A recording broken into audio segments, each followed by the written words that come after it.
안녕하십니까. 도민이 전하는 자원봉사 3차 지원사업 선정단체 여러분, 현재 진행 중인 사업이 마지막까지 아름답게 마무리될 수 있도록 도움을 드리고자 최종 정산보고서 작성법 교육을 준비하였으니 선정단체 여러분들께서는 내용을 숙지하여 최종 정산보고 및 결과보고서 작성에 참고하여 주시기 바랍니다.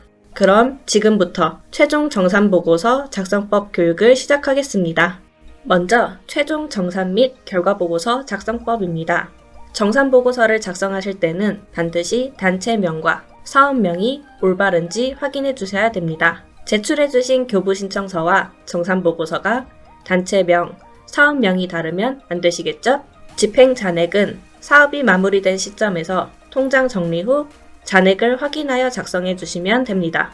단, 이때 이자는 제외한 잔액을 작성해 주시며 이자는 우측 이자 발생액에 작성해 주시면 됩니다.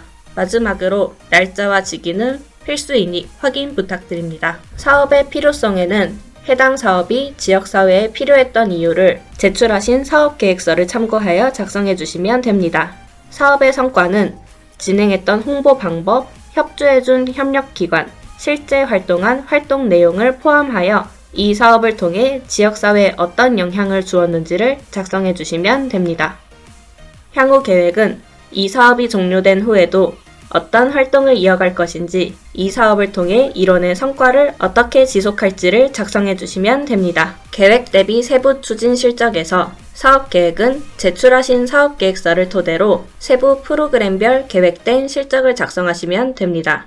특히 계획된 일시와 횟수, 활동 내용을 정확하게 기재하여 주시고 세부 추진 사업 실적에는 실제 진행된 실적을 일시와 횟수, 봉사자의 역할에 대해 자세하게 작성해 주셔야 합니다. 만약 계획과 실제 실적이 차이가 난다면 비고란에 사유를 반드시 작성해 주시기 바랍니다.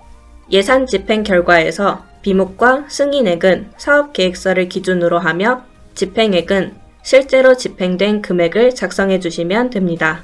산출 내역 또한 영수증을 기반으로 자세히 작성해 주시면 됩니다. 그러므로 예산을 사용하실 때 자부담과 보조금은 각각 지출하셔야 결과보고서 작성에 좀 더 편리하겠죠?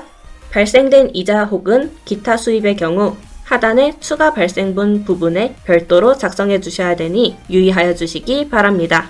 만약 보조금 잔액이 발생하였다면 금액과 발생된 사유를 잔액 발생 사유에 작성해 주셔야 됩니다. 단체 자체 평가는 사업과 단체 활동에 대해 자체적으로 평가를 작성하시면 됩니다. 사업 진행에 대한 전반적인 평가를 작성해 주시면 되지만 잘 된 것 같다 한 줄만 작성하시면 안 되는 거 아시죠? 활동 사진은 활동을 진행하면서 촬영한 사진들을 각 활동 대표 사진을 첨부해 주시면 됩니다. 사진 하단에 어떤 사진인지 설명과 날짜는 필수, 아시죠? 현수막이나 보도자료를 통해 진행된 홍보 사진을 넣어주시면 더더욱 좋습니다. 통장 사본은 최종 사업이 종료된 후 지출이 완료된 통장을 정리하여 지출된 내용이 다 보일 수 있도록 해주셔야 합니다. 교부금을 받은 시점으로부터 지출이 마감된 날짜까지 내역이 보이는 통장 사본으로 붙여주세요. 사업 진행 전 유튜브에서 경기도 자원봉사센터를 검색하여 경자봉TV 핵심 쏙쏙 미니 교육을 먼저 보시는 것도 큰 도움이 되니 꼭 참고해주세요. 다음은 최종 정산 시 필요한 서류들에 대해 안내해 드리겠습니다. 최종 결과보고서를 제출해 주실 때 활동 서류 및 지출 서류도 함께 제출해 주셔야 하니 유념해 주시기 바랍니다. 먼저 지출 결의서입니다. 지출 결의서는 예산을 지출한 일자마다 작성을 해 주셔야 하며 최소 2명 이상의 결제가 진행되어야 합니다. 물건을 구입하거나 식사를 진행하셨으면 증빙사진은 필수로 첨부해 주셔야겠죠? 올바른 사진의 사례는 추진 안내서 29페이지에 나와 있으니 예시를 보시면 더욱 좋은 사진을 첨부해 주실 수 있겠습니다. 만약 구입한 품목이 너무 많아서 사진이 여러 장 나왔다면 따로 첨부하셔도 괜찮습니다. 영수증은 화면에 보이는 것처럼 복사본과 원본을 한 장에 첨부해 주셔야 합니다.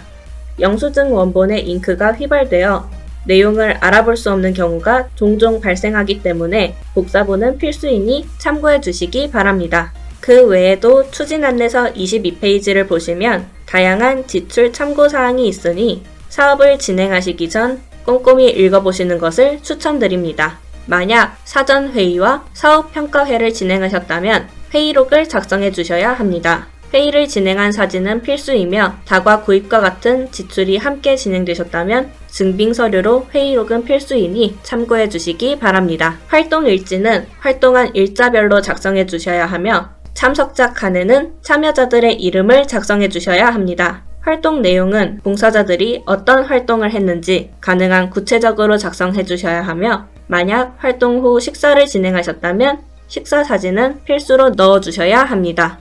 당일 활동에 참여한 사람이 너무 많아 활동 일지에 다 적을 수 없다면 참여자 명단을 첨부해 주시면 됩니다. 대상자 추천서는 김장김치를 받는 대상자가 소외계층임을 증빙하기 위한 필수 서류입니다. 아무 기관에서나 발급할 순 없겠죠. 지역 행정복지센터나 구청, 시청과 같은 공공기관에서만 발급이 가능합니다. 단, 소외계층 사례관리를 진행하는 종합복지관이나 지역아동센터와 같은 공인된 사회복지기관에서는 발급이 가능하니 발급을 받으려는 단체가 공인된 기관인지 경기도 자원봉사센터에 문의 후 추천을 받으시면 됩니다. 만약 봉사단체가 자체적으로 소외계층을 선정하고 물품을 전달하거나 단체의 직인이 찍힌 추천서를 발급할 경우 인정되지 않으니 반드시 유의해 주시기 바랍니다.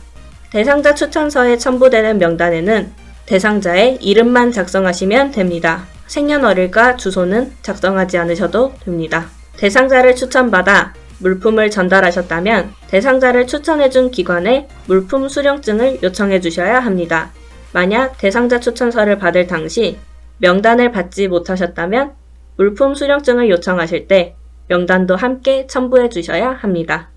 대상자 추천서와 물품 수령증, 대상자 명단은 서로 짝꿍이니 하나라도 떨어뜨리시면 안 되겠죠? 여기까지 다 되셨다면 최종 정산 보고서를 우편으로 보내주실 때 화면에 나와 있는 서류들이 다 있는지 확인하여 발송해 주시면 됩니다. 그렇다면 앞서 말씀드린 이런 서류들은 언제까지 보내주셔야 할까요? 모든 정산 보고서, 결과 보고서, 정산 서류, 활동 서류들은 원본으로 12월 4일까지 우편 발송해 주셔야 합니다. 사업은 11월 30일에 마감되며 마감일 이후 지출은 인정되지 않으니 반드시 유의해 주시기 바랍니다. 이상으로 최종 결과 보고서 작성법에 대한 교육을 마치겠습니다. 교육을 시청하신 단체 대표자 혹은 실무자분들께서는 보내드린 문자에 첨부된 구글 링크로 들어가 만족도 조사 및 수료 퀴즈를 13일 금요일까지 꼭 완료해 주셔야 수료가 완료되니 반드시 문자를 확인해 주시기 바랍니다. 혹시 문자나 메일을 받지 못하셨으면 언제든 여기 보이는 전화번호로 전화 주시면 재발송 및 안내해 드리겠습니다. 지금까지 최종 결과 보고서 작성법 교육을 시청해 주신 선정단체 여러분 모두 감사합니다.